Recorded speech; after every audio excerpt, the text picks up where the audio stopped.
In today's episode, we're going to talk about what's been happening in the market for the past 2 years.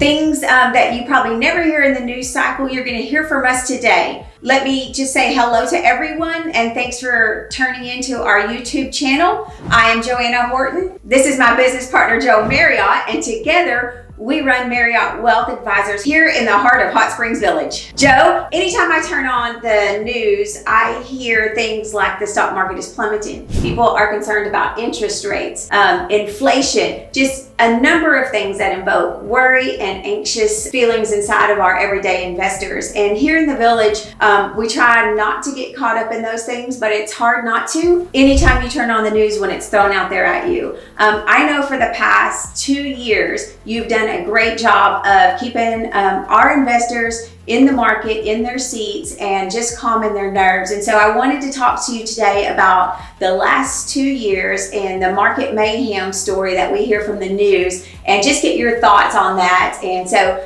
take it from here, Joe, and let us know what you've been doing. Thanks, Joanna. Well, I just, I like to, as we work with our clients, and we've got a lot of experience, been in the market a long time, we like to take a long view, kind of step back from the peripheral, the noise, because believe me, we feel it, we hear it from our clients. And I got three numbers here: 4,181, 4,189, 4,113.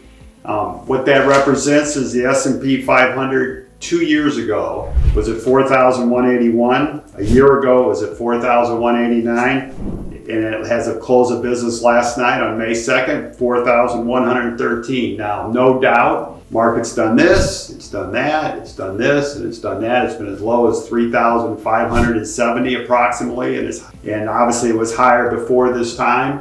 But basically, if you invested in the S&P 500 and gone on a 2-year walkabout and came back, not much change in your portfolio. You could have missed all of that angst that went on at the Fed raising rates. Is the global economy slowing down? Is China reopening? Are we going to have another COVID scare? Think about all the stuff that's gone on.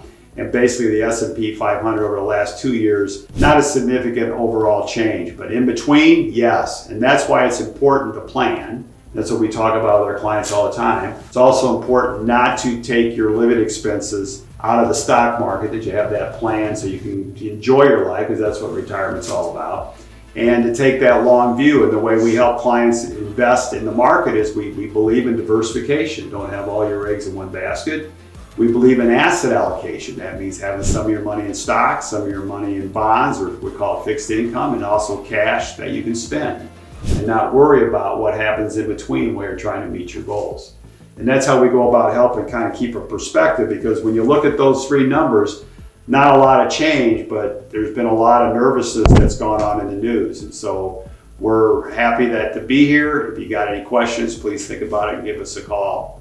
Thanks, Joe. I appreciate you summarizing what the S&P has done over the last couple years. And I think the main point that I hear you saying is that when you're investing with a plan that you have in place with your financial investor, you don't need to worry about that day-to-day volatility. The second thing that we wanted to talk about briefly was the bond market. The bond market is a little bit different story. It is down a little bit over the past couple years, but also diversity is important in the portfolio, so it wouldn't be right to not address that as well. So Joe, what do you think about the bond market, and what do you tell your clients when they walk in the door, how to handle the fluctuations there? Yeah, well, bonds, the purpose of bonds is they provide stability historically.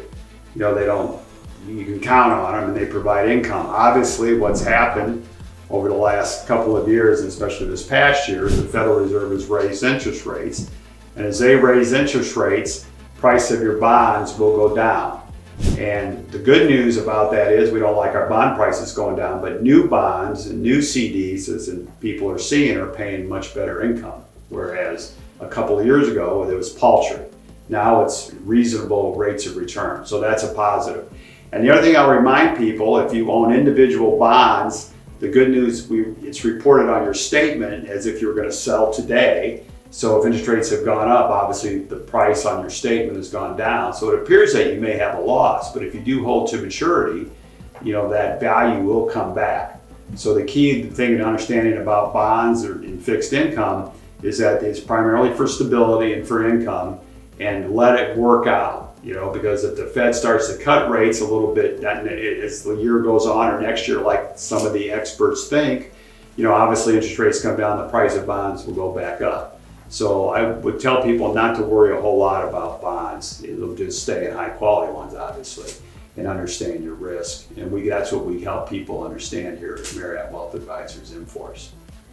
Thanks, Joe. I always love how simple you make it for everybody to understand. That's all we have for you today. We appreciate you tuning in and watching our video. Included in this video, we're going to have links below for Facebook, for website, and the ability to make an appointment and schedule time with Joe and myself if you're interested in learning what we do here at mFORCE Marriott for our clients. Thanks so much and have a great day.